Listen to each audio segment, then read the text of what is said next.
मंत्रिमंडल के मेरे सहयोगी सुकांता मजूमदार जी,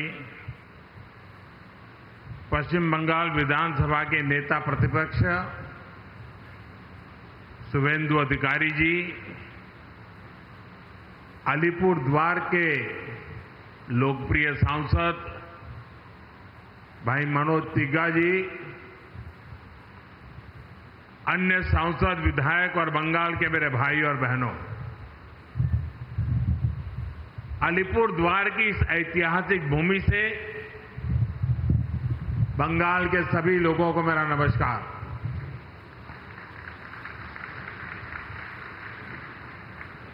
अलीपुर द्वार की ये भूमि सिर्फ सीमाओं से नहीं, संस्कृतियों से जुड़ी है। एक और भूटान की सीमा है,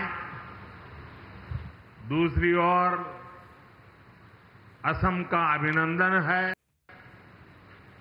एक और जलपाईगुड़ी का सौंदर्य है, दूसरी ओर कूच बिहार का गौरव है। आज इसी समृद्ध भूभाग पर मुझे आप सबके दर्शन करने का सौभाग्य मिला है। साथियों, आज जब भारत विकसित राष्ट्र की ओर बढ़ रहा है तो बंगाल की भागीदारी अपेक्षित भी है और अनिवार्य भी है। इसी इरादे के साथ केंद्र सरकार यहां लगातार इंफ्रास्ट्रक्चर, इनोवेशन और इन्वेस्टमेंट को नई गति दे रही है। बंगाल का विकास भारत के भविष्य की नींव है और आज का दिन उसी नींव में एक और मजबूत ईंट जोड़ने का दिन है। कुछ देर पहले हमने इस मंच से अलीपुर द्वार और कूच बिहार में सिटी गैस डिस्ट्रीब्यूशन प्रोजेक्ट का शुभारंभ किया है। इस प्रोजेक्ट से 2.5 लाख से अधिक घरों तक साफ, सुरक्षित और सस्ती गैस पाइपलाइन को पहुंचाई जाएगी। इससे न सिर्फ रसोई के लिए सिलेंडर खरीदने की चिंता खत्म होगी, बल्कि परिवारों को सुरक्षित गैस सप्लाई भी मिल पाएगी। इसके साथ साथ सीएनजी स्टेशन के निर्माण से ग्रीन फ्यूल की सुविधाओं का भी विस्तार होगा।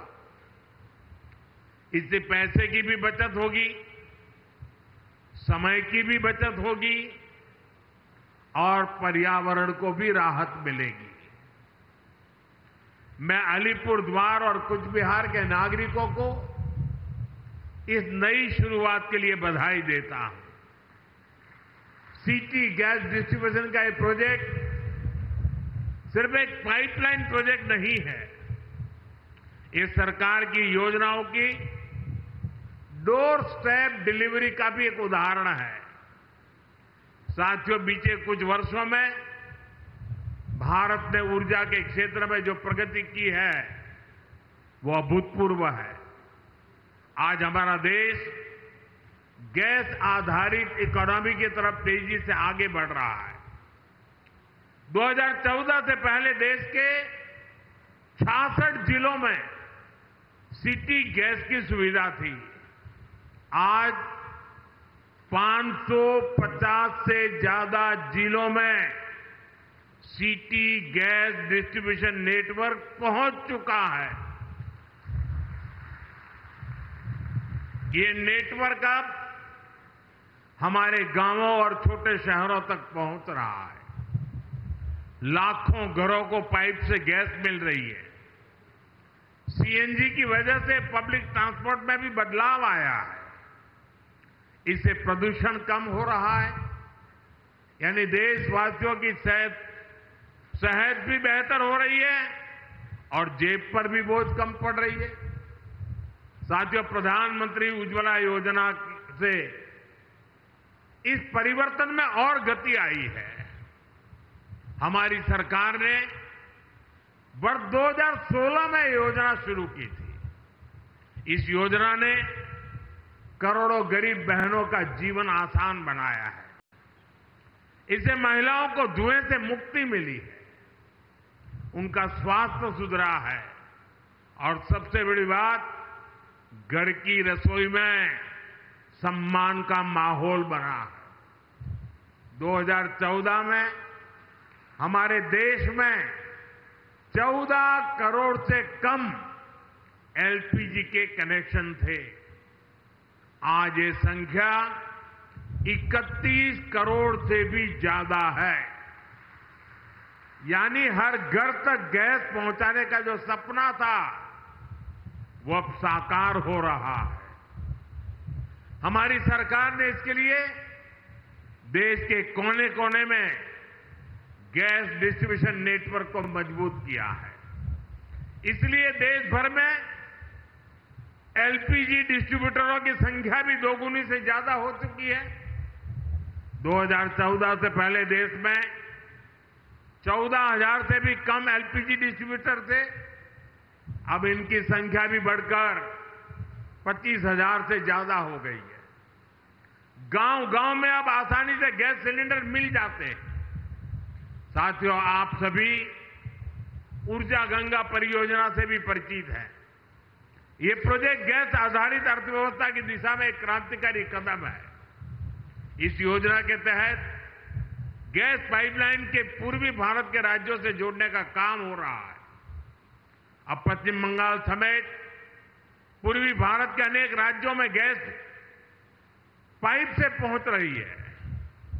भारत सरकार के इन सारे प्रयासों से शहर हो या गांव, रोजगार के नए अवसर भी बने हैं।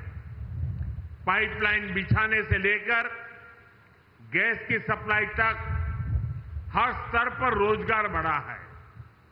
गैस आधारित इंडस्ट्री को भी इससे बल मिला है। अब हम एक ऐसे भारत की ओर बढ़ रहे हैं जहां ऊर्जा सस्ती भी हो, स्वच्छ हो और सर्वसुलभ हो।